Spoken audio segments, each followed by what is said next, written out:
And we are starting this newscast with some breaking news. KVUE just learned that one of the victims critically injured in yesterday's mass shooting on 6th Street has now died. That is according to multiple sources. They also tell us the man was in Austin vacationing from New York. The shooting also injured 13 others after police say two parties opened fire around 1:30 in the morning.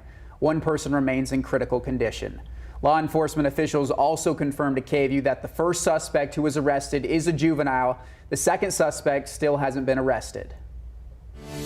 Because the age of the first suspect, information about the case that is typically public likely won't be, including the identity of the person. Senior reporter Tony Plahetsky joins us now. And Tony, because police are dealing with someone who's not an adult, it really changes things in the criminal justice system. That's right. Think about it. When an adult is charged, we often get court records that describe a crime. We have access to court hearings, and perhaps most importantly, we know the identity of the suspect. But in a case like this, when we are dealing with a juvenile, we often have to rely on officials possibly to give us information, but under Texas law, in many cases, they are simply unable to provide that information, sometimes the most basic of information, including a suspect's name. So it's really entirely possible that with regard to this first suspect, we may never know who he is. Well, Tony, what about the second suspect? Is he or she also a juvenile?